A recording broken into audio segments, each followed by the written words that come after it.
প্রথম দিকে আমাদের স্বাগত ভাষণের পরে উনি ওনার বক্তব্য আমাদের সামনে রেখেছেন। এই এলাকার জনপ্রিয় বিধায়ক শ্রী সঞ্জয় মানিক মহোদয় আমাদের মাঝে উপস্থিত আছেন। শ্রী কংজং মক, অনারেবল এমডিসি টিটিএডিসির উপস্থিত Pranab Kumar Tripura, honourable vice chairman BSC Karbook RD block. তাছাড়া এখানে উপস্থিত আছেন Shri K Shashi Kumar, secretary tribal welfare. উনি আমাদের সামনে এখানে উপস্থিত রয়েছেন মঞ্চে, এবং ডিএমএন কালেক্টর যিনি স্বাগত ভাষণ এখানে আমাদের সামনে রেখেছেন শ্রী রিঙ্কু লাথের। মাঝে মাঝে উনি ককবরক ভাষাতেও বলার চেষ্টা করেছেন, খুব ভালো লাগলো। হিন্দি তো বলেনি, কিন্তু ককবরক ভাষাতে বলাতে আমাদের কাছে মনে হলো যে কানেক্ট যেটাকে বলে সেই কানেকশনটা উনি দেওয়ার চেষ্টা করেছেন সবার মাধ্যমে। এখানে উপস্থিত আছেন কে কিরণ কুমার, যিনি সুপারিনটেন্ডেন্ট অফ পুলিশ গুমতি ডিস্ট্রিক্টের। তাছাড়া এখানে জেলা ও আরক্ষা দপ্তরের যারা বিভিন্ন স্তরের কর্মীগণ উপস্থিত আছেন, বিভিন্ন লাইন ডিপার্টমেন্টের যারা কর্মকর্তাগণ এবং অন্যান্য বিশিষ্ট নাগরিকরাও এখানে উপস্থিত আছেন। এবং যাদের জন্য আজকের এই আয়োজন, যারা বিভিন্ন জায়গার থেকে পুণ্যার্থীরা এখানে সমবেত হয়েছেন, এবং আমার প্রিয় সাংবাদিকরা, সবাইকে আজকের এই পৌষ সংক্রান্তি মেলায় করবুকে উপস্থিত থাকার জন্য হার্দিক অভিনন্দন ও শুভেচ্ছা জানাচ্ছি। আমার বিশেষ কিছু বলার নেই, কারণ এর আগে আমার পূর্ববর্তী বক্তারা বিশেষভাবে আলোচনা করেছেন। আমরা জানি যে ভারতীয় যে উপমহাদেশ, তার যে সংস্কৃতি, সেই সংস্কৃতির মধ্যে যে শীতকালীন যে ফসল উৎপন্ন হয় সেটাকে সামনে রেখে এই উৎসব, এই পৌষ সংক্রান্তি হয়ে থাকে। পৌষ মাসের শেষ, এবং জাতি জনজাতি এই পৌষ মাসের শেষের দিন সেটা কিন্তু উদযাপিত হয়। আগামীকাল 2-3 দিনের এখানে আমি যা জিজ্ঞেস করছিলাম মাননীয় বিধায়ককে যে কতদিন চলবে, বলে আজকে এবং কালকে, এবং যেহেতু এখানে অনেক যারা স্টল লাগিয়েছে এর জন্য হয়তো এটাকে আরও একদিন বাড়িয়ে 3 দিন করা হবে।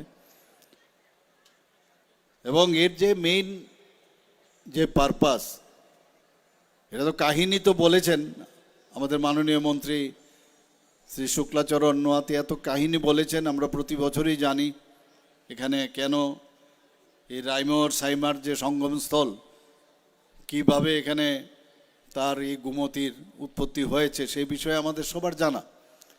এবং অনেকে হয়তোবা জানেন না, আবার অনেকে হয়তোবা জানেন, কিন্তু উনি যেহেতু বিস্তারিত এখানে বলেছেন যে বৃহত্তম এই যে নদী গুমতির কিভাবে এখানে উৎপত্তি হলো, সবই কাহিনী। কিন্তু আমাদের এই কাহিনীর মধ্যেও সত্যতা, যারা ভগবান বিশ্বাস করেন, যারা গডকে বিশ্বাস করেন, নাস্তিকদের কথা বাদ দিন, ওদের কথা বলে লাভ নেই, কিন্তু আমরা সেই বিশ্বাস এবং এই বিশ্বাসের উপর ভিত্তি করে যে আশ্বাস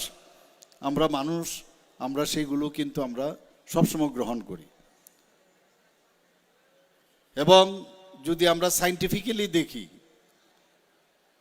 যে সাইন্টিফিক্যালি সূর্যের যে রাশিচক্র ধনু থেকে মকর রাশিতে যখন প্রবেশ হয়, সেই চিহ্ন হিসাবে আজকের দিনটি পালন করা হয়।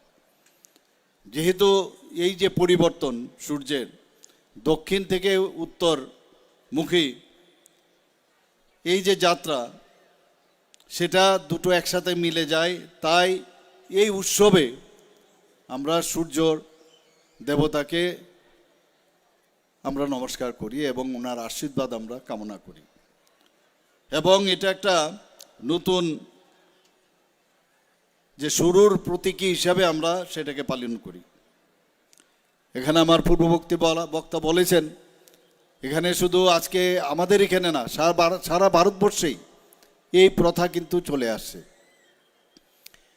এবং বিভিন্ন নামে আমাদের এই ভারতবর্ষ বিভিন্ন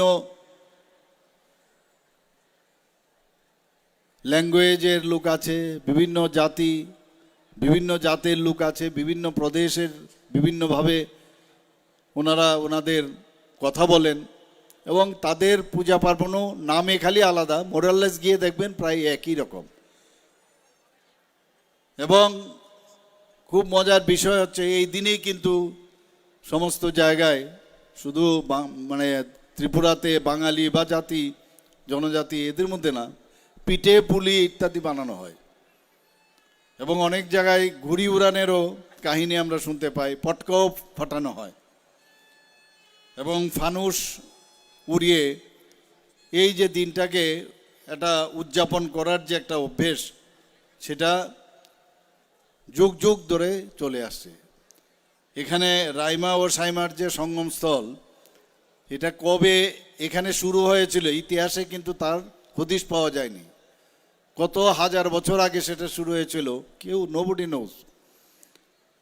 আজকে আমাদের হিন্দু স্ক্রিপচার্স যদি আমরা দেখি, সেখানেও এই যে সায়েন্সের সাথে বৈজ্ঞানিকভাবেও কিন্তু হিন্দুর স্ক্রিপচারের মধ্যে যে উপনিষদ এবং বেদ এগুলো যদি আমরা দেখি, সেখানেও কিন্তু দেখা যায় যে এই যে ব্রহ্মাণ্ড, ইউনিভার্স এবং হিউম্যান এক্সিস্টেন্স, তার মধ্যে একটা সায়েন্টিফিক থিওরি কিন্তু আমরা দেখতে পাই। এটা আমাদের ভারতবর্ষে এখনও যদি 2011 যদি আমরা সেন্সাস দেখি, ভারতবর্ষে এখনও হিন্দুর সংখ্যা প্রায় 79.8%।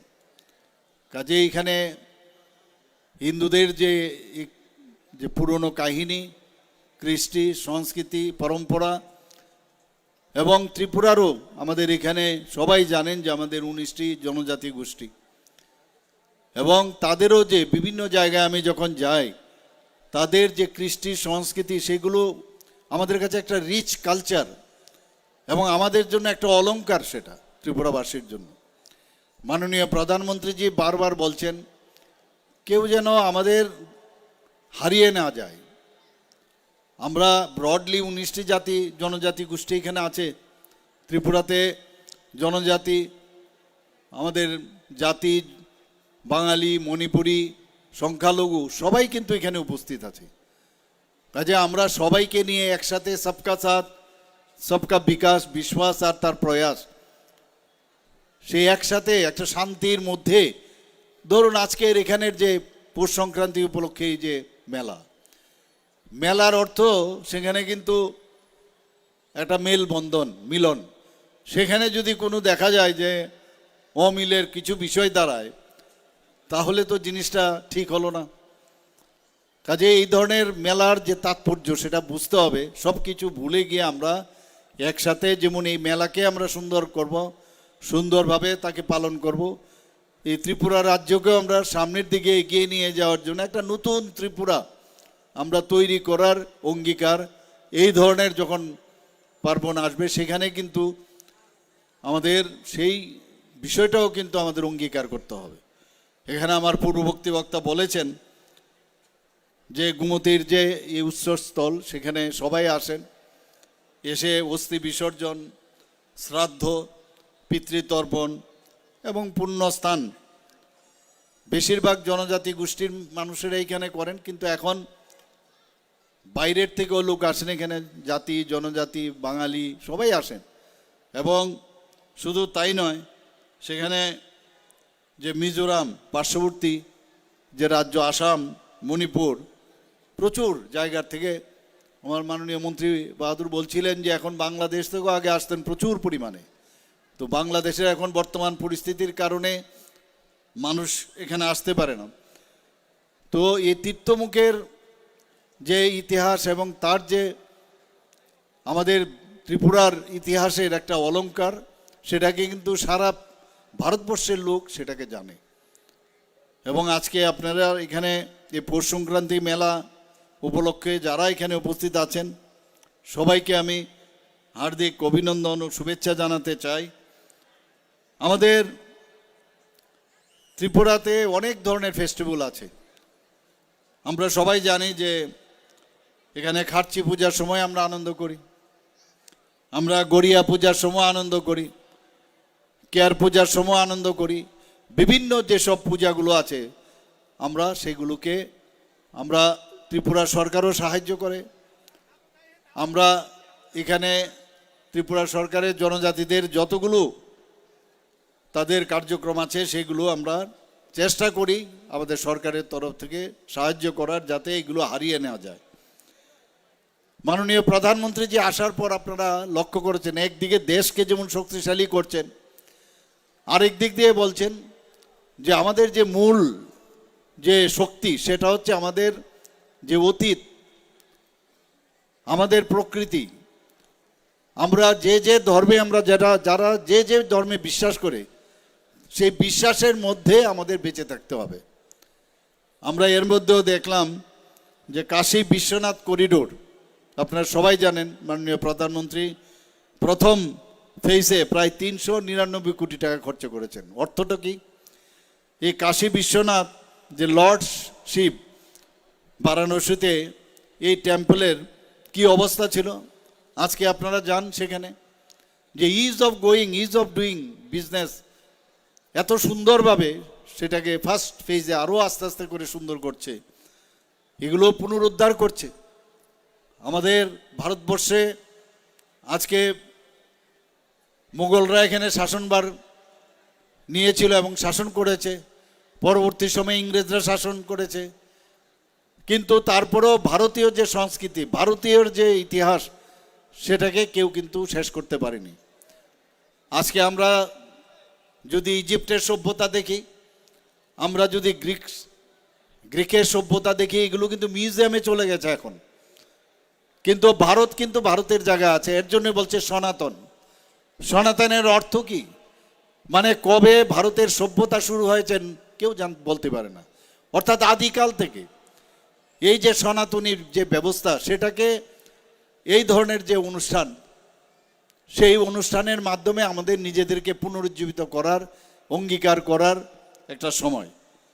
আজকে মাননীয় প্রধানমন্ত্রীজি 2014-এর পর কিভাবে একের পর এক যে আমাদের যে ধর্ম স্থানগুলো আছে সেগুলোকে কিভাবে রিজুভিনেট করছে। কিছুদিন আগে আপনারা দেখেছেন, এখানে আমার পূর্ববর্তী বক্তা বলেছেন যে আমাদের যে এখানে মাতা ত্রিপুরের সুন্দরী মন্দির, সেটাকে সুসজ্জিতভাবে নতুনভাবে আমরা তার জন্য গর্ববোধ করি যে 51 শক্তিপীঠের একটা। সেখানে যখন মাননীয় প্রধানমন্ত্রী যে এসেছিলেন এবং সে যে আমরা যে এটাকে নতুনভাবে আমরা সেটাকে আমরা রিবিল্ড করেছি, এক্সটেনশন করেছি, উনি আমাকে জিজ্ঞেস করছিলেন যে এখানে ফুটফল কত মানুষ আসে পুণ্যার্থীরা। আমার কাছে তখন যা খবর ছিল আমি বললাম যে প্রতিদিন প্রায় 3 থেকে 3,500 লোক পুণ্যার্থীরা মাতা ত্রিপুরা সুন্দরী মন্দিরে আসেন, এবং মাসে প্রায় 12 থেকে 13 লাখের মতো লোক এখানে আসেন। তো আমি ওনাকে বললাম, এখন আপনি যেহেতু এসছেন, আমি নিশ্চিত যে আগামী দিন এই ত্রিপুরা সুন্দরী মন্দিরে ফুটফল আরও বাড়বে, এবং যেমন বলা তাই হয়েছে, এবং উনিও জানতেন সেটা। সারা ভারতবর্ষ তথা সারা পৃথিবীর মধ্যে এই মাতা ত্রিপুরা সুন্দরী সম্পর্কে কিন্তু জেনে গেল মানুষ, কারণ উনি যেখানে যান সেটাও কিন্তু আমাদের জন্য একটা বিরাট একটা বলা যায় যে কোথায় কি আছে সেই বিষয়টা জানা যায়। তো আমরা এখন যা আমার কাছে যা খবর আছে, প্রচুর পুণ্যার্থী এখানে আসছে। তো এক একটা বিষয় আমরা দেখলাম যে উনি এর মধ্যে কিন্তু আমরা আমাদের প্রাণটা খুঁজে পাই, আমরা আমাদের নিজেদেরকে একটা আত্মিক সম্পর্ক একজন আরেকজনের সাথে আমরা তৈরি করতে পারি, এবং এগুলোই মধ্যেই ভারতবর্ষের যে ঐতিহ্য, তার যে কৃষ্টি সংস্কৃতি, এর মধ্যেই বেঁচে আছে। প্রকৃতির মধ্যে প্রকৃতিকে শেষ করে আমরা আমাদের যে রিলিজিয়াস যে বিষয়গুলো আছে সেগুলো আমরা নিশ্চয়ই আমরা সেগুলোকে বাঁচিয়ে রেখে আমাদের সামনের দিকে এগোতে হবে। মহাকাল লোক প্রজেক্ট আপনারা সবাই জানেন, সেখানেও উজ্জয়নে আমি নিজেও সেখানে গিয়েছিলাম। সেই মহাকাল লোক প্রজেক্টে মাননীয় প্রধানমন্ত্রীজি সেটাকে সুন্দরভাবে সাজিয়ে, ওখানকার মুখ্যমন্ত্রী মধ্যপ্রদেশের আমাকে বলেছে একবার আইয়ে ভাই সাহেব আপ দেখিয়ে কিতনা খুবসুরত হুয়া উজ্জয়ন মে। কিন্তু আমি যাব একদিন, সেখানে সপ্তঋষি মণ্ডল, মণ্ডপম, ত্রিপুরেশ্বরা, বধ এবং নারঘর, এগুলো আমরা অনেকেই জানি না, কিন্তু এগুলোকে খুঁজে খুঁজে বের করে সেটাকে সুন্দরভাবে মানুষের কাছে নিয়ে যাওয়া, এগুলো মাননীয় প্রধানমন্ত্রীজি করছেন। শুধু তাই নয়, সেখানে story of birth of Ganesh ঠাকুরের যে জন্ম, সেই উজ্জয়নের সেই মহাকাল লোকে যে টেম্পল, সেখানে সেই বিষয়েও সেখানে উনি সেগুলোকে বের করার চেষ্টা করছেন, আমাদের জানানোর জন্য চেষ্টা করছেন। আমরাও সেগুলো জানি না। আজকে রাম মন্দির নিয়ে আপনারা ভাবুন যে রাম মন্দিরে 500 বছর এই রামলালার একটা টেন্টের মধ্যে থাকতো। কত লোক এই রামলালাকে প্রতিষ্ঠিত করার জন্য, তার স্থায়ী ঘর তৈরি করার জন্য কত চেষ্টা, কত মানুষ শহীদ হয়েছেন। সেই জায়গায় উনি এসে আজকে স্থায়ী একটা রাম মন্দির তৈরি করেছেন, রামলালার প্রাণ প্রতিষ্ঠা করেছেন। পাশাপাশি কিছুদিন আগে যে ধ্বজ উড়িয়েছেন, ধ্বজ উড়ানোর পরে সেটা পূর্ণাঙ্গ রূপ পেয়েছে রাম মন্দির। এখন রাম মন্দির তো হলো, কিন্তু এর অর্থটাও কিন্তু যদি আমাকে জিজ্ঞেস করেন, আমি আমার মতো করে আমি বুঝি যে আমরা কথায় কথায় বলি আরে রাম রাজত্ব আর এখনো নেই। অর্থাৎ রাম রাজত্বে এমন একটা অবস্থা ছিল ভারতবর্ষে, যেখানে মানুষের যে আইন আদালত হোক, বিচার ব্যবস্থায় হোক, সুখে শান্তিতে থাকা রাম রাজত্বের সময় মানুষ, নিরাপত্তা সব কিছু ঠিকভাবে ছিল। অর্থাৎ এই রাম মন্দিরকে প্রতিষ্ঠিত করে মাননীয় প্রধানমন্ত্রীজি বলতে চাইছেন যে এটা একটা সিম্বল, আমাদের আস্থা, বিশ্বাস, এবং রাম রাজত্বের সময় রামজি যেভাবে চালিয়েছেন, আমরাও আমাদের এই দেশকে সেইভাবে আমরা চালাতে চাই। এবং আমিও নিজেও সেখানে আমি গেছি, যাওয়ার পর সেখানে ওই যে ইতিহাসগুলো যখন মনে পড়ে, তখন আমাদের ধর্মের যে আমাদের যে বিশেষ যে অবস্থান, সেগুলো সম্পর্কে একটা নস্টালজিক যেটা ফিল, সেটা হয়।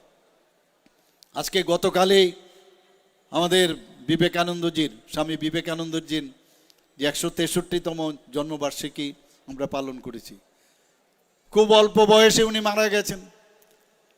আজকে যখন আমেরিকাতে উনি গেলেন, চিকাগোতে গিয়ে রামকৃষ্ণ পরমহংসদেবের আশীর্বাদ নিয়ে, যখন সেখানে গিয়ে একদম কেউ তো ওনাকে সেখানে সুযোগই দিচ্ছিলেন না, যখন স্বামী বিবেকানন্দ বললেন my dear sisters and brothers and sisters of America, একটা করতালি সেটা থামছিলই না সেখানে। এবং ভারতবর্ষের যে ধর্ম, সেটা সমস্ত পৃথিবীর কাছে কিন্তু উনি সেখানে খুলে ধরলেন। আগে ভারতকে সেইভাবে জানতো না। আর আরেক নরেন্দ্র, সেই নরেন্দ্র দত্ত শেষ পর্যন্ত স্বামী বিবেকানন্দ হলেন।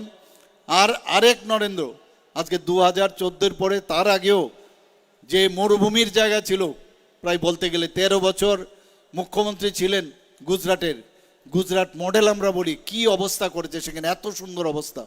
আমি কয়েকবারই গেছি।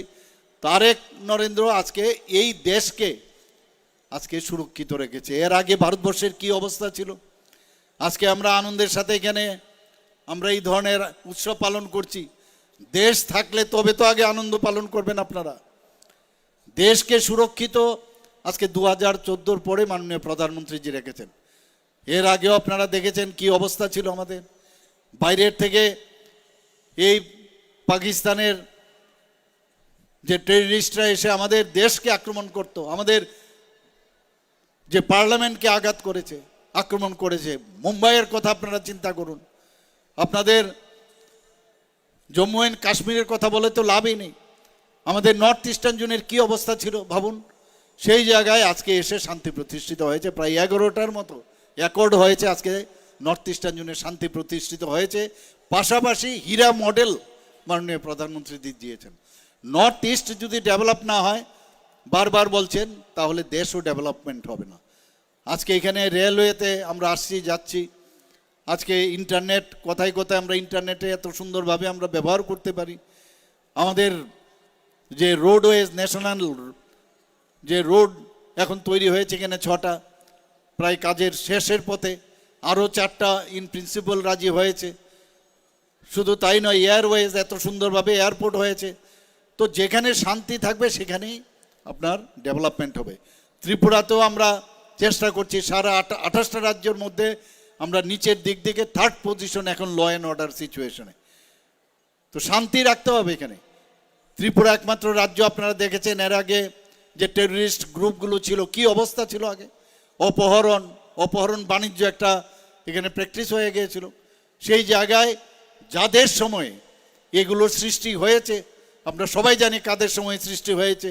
আগের সরকারে, আমাদের সরকারে এসে মাননীয় প্রধানমন্ত্রীজির নেতৃত্বে, মাননীয় হোম মিনিস্টার নেতৃত্বে আমাদের সরকারের মাধ্যমে আজকে তাদেরকে মূল স্রোতে আমরা নিয়ে এসেছি। এই ধরনের প্রচুর যে কাজগুলো ওনারা করেছেন, আমরা সেইগুলোকে এখন ঠিকঠাক করছি এখানে।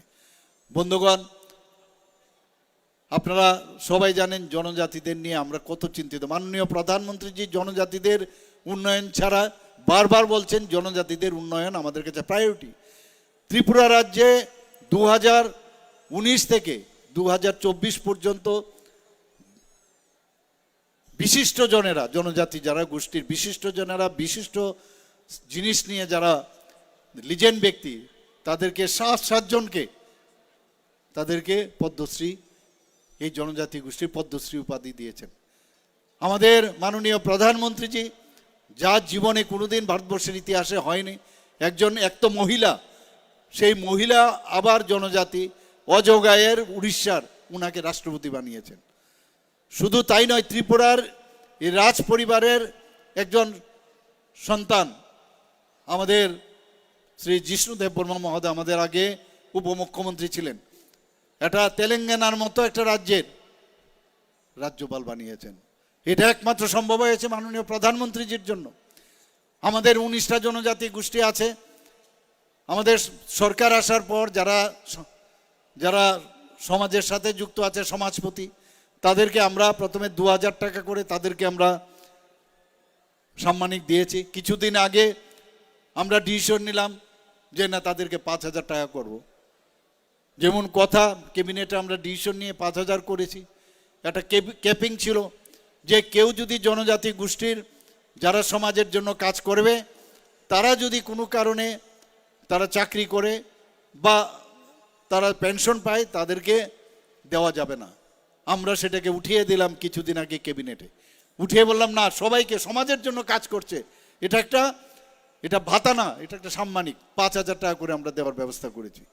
19টা জাতি গোষ্ঠীর মধ্যে মাত্র দেখা গেল প্রায় 13 থেকে 14 জন, হয়তো বাকিগুলো কোথায় গেল। যখন আমি চিফ সেক্রেটারিকে জিজ্ঞেস করলাম, বললে যে এই ধরনের সমাজ ব্যবস্থা অনেক জনজাতি গোষ্ঠীর মধ্যে নাই, তার জন্য তাদেরকে দেওয়া হয় না। আমি বললাম তাহলে প্রধান হবে, কেউ কান্ডারি হবে, কেউ কিছু একটা হবে, যে হেড হবে তাদেরকে দেব। এবং সেইভাবে আমরা ডিসিশন নিয়েছি যে সবাইকে 5000 টাকা করে প্রতি মাসে আমরা দেব। শুধু তাই নয়, আমাদের ত্রিপুরাতে, আমি জানি না এখানে সব জনজাতি গোষ্ঠীর সেই আইডিয়া আছে কিনা, যখন আমি বললাম যে আমাদের রেজিস্ট্রিকৃত কত ছোট ছোট গোষ্ঠী এখনো ত্রিপুরাতে আছে, অনেকেই জানেন না, বিভিন্ন নামে।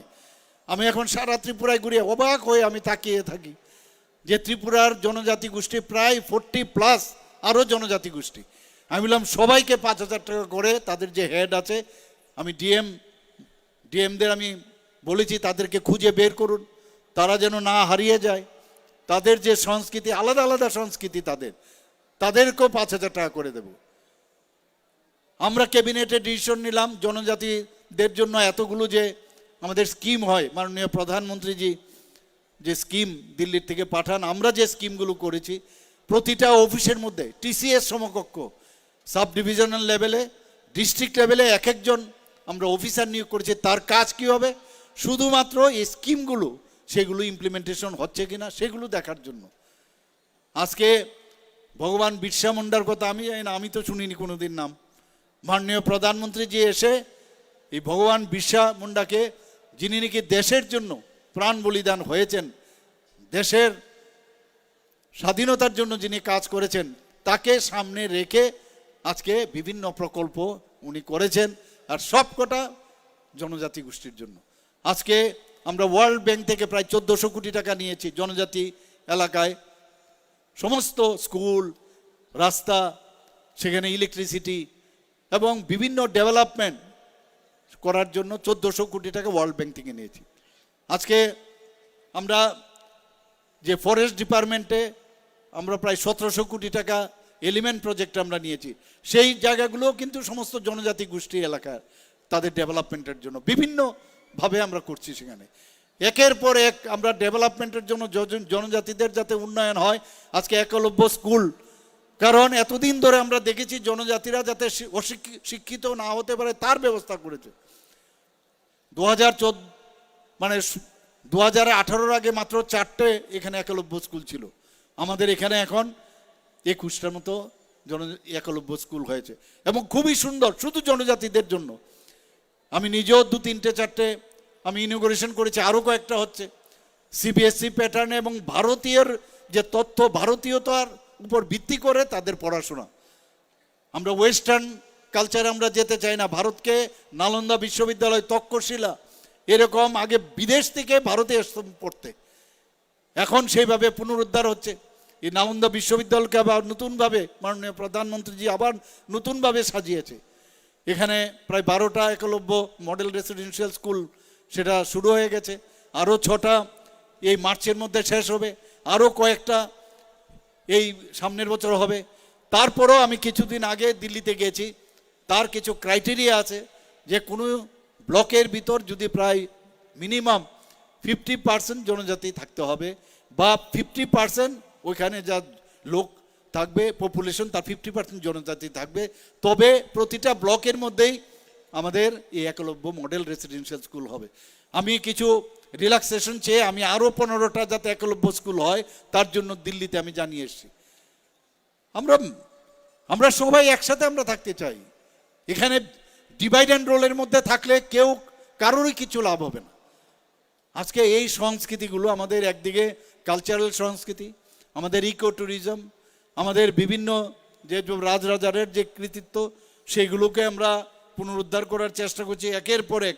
আপনারা সবাই জানেন যে প্রত্নতাত্ত্বিক যে পর্যটন এখানে আছে। আজকে আমরা উজ্জয়ন্ত রাজপ্রাসাদকে কি সুন্দর করেছি দেখেছেন আপনারা, নীরমহলকে, ভুবনেশ্বর মন্দির, পুষ্পবন্ত প্রসাদ, বিভিন্ন জায়গায় পর্যটকরা এখন আসছে এখানে। জিএসডিপি আরও বাড়বে আগামী দিনে। আমরা এখানে অমরপুরের মাননীয় এখানে বিধায়ক এখানে আছেন, অমরপুরের মঙ্গলচণ্ডী মন্দির, মহামুনি প্যাগোডা, আমরা চতুর্দশ দেবতা বাড়ি, আমরা ত্রিপুরেশ্বরীর মন্দির, এগুলো ধর্মীয় পর্যটন, সেগুলোকে উন্নত করার আমরা চেষ্টা করছি। আমাদের ত্রিপুরাতে আমরা সবাই জানি যে ইকো ট্যুরিজম, কারণ আমাদের এখানে নদী, নালা, ঝর্ণা, দিঘি, সরোবর, বন্যপ্রাণী এবং জনজাতিদের যে চিরাচরিত যে সাংস্কৃতিক সম্ভার, এত রিচ কালচার আমাদের, সেই কালচারকে সামনে রেখে আমরা এই পর্যটনকে আমরা সামনের দিকে এগিয়ে নিয়ে যাই। আগের সরকার এটাকে শিল্প হিসাবে ঘোষণা করেছে, কিন্তু কাজের কাজ কিচ্ছু করেনি। আগামী দিনে এখানে স্বাস্থ্যের ব্যবস্থা যদি আমরা বলি, আপনারা সবাই জানেন যে আগে এখানে মেডিকেলের কি অবস্থা ছিল। আমরা নিজেরও মেডিকেলে ডাক্তারি পড়তে গিয়ে মাত্র 12 থেকে 13টা সিট ছিল। আজকে ত্রিপুরাতে মেডিকেল কলেজ হয়েছে, 350টা সিট হয়েছে, আরও 100টা সিট হবে। ডেন্টালের মাত্র একটা সিট ছিল, সেখানে আজকে 63টা সিট হয়েছে। এখানে ফার্মেসি কলেজ হয়েছে, 50টা বিএসসি নার্সিং কলেজ হয়েছে। এখানে আজকে ন্যাশনাল ল ইউনিভার্সিটি হয়েছে, এনএলইউ হয়েছে। এখানে ফরেন্সিক ইউনিভার্সিটি হয়েছে, আমাদের সেন্ট্রাল সংস্কৃত ইউনিভার্সিটি হয়েছে। বিভিন্ন বাইরের থেকে অনেকগুলো ইউনিভার্সিটি এখানে হচ্ছে। বাইরে এখন আমাদের ছেলে মেয়েরা যখন পাশ করবে বাইরে যাওয়ার কোনো দরকার পড়বে না, এখানে এসেই তারা কিন্তু তাদের পড়াশোনা করতে পারবে। এরকম অসংখ্য কাজ আমরা করছি। আমরা আশা করি যে এক ত্রিপুরা শ্রেষ্ঠ ত্রিপুরা, এবং ত্রিপুরা নতুন ত্রিপুরা মাননীয় প্রধানমন্ত্রীজি যখন এবার অপারেশন সিন্দুরে বলেছেন নিউ ইন্ডিয়া, এখন আমরা প্রিচার, আমাদের পরামর্শ দেওয়ার লোকের দরকার নেই, আমরা we need partner only, don't give advice. আমরাও সেইভাবে নিউ ত্রিপুরা আমরা আগামী দিন করব, এবং এক বিকশিত ভারত 2047 এবং বিকশিত ত্রিপুরা 2047 অবশ্যই আমরা করব। আজকে আবার এখানে এই ধরনের অনুষ্ঠানে আপনারা দীর্ঘক্ষণ উপস্থিত আছেন, আগামীকালও আপনারা এখানে স্নান করবেন, এবং এই উপলক্ষে পৌষ সংক্রান্তি মেলা উপলক্ষে তীর্থমেলায় প্রাঙ্গণে উপস্থিত থাকার জন্য হার্দিক অভিনন্দন শুভেচ্ছা জানিয়ে আমার কথা বলা শেষ করছি। নমস্কার, জয় হিন্দ, ভারত মাতা কি জয়। Belai belai kino kena tutuk, tein nangkuk mani koklam ya farka, tini ni pandeni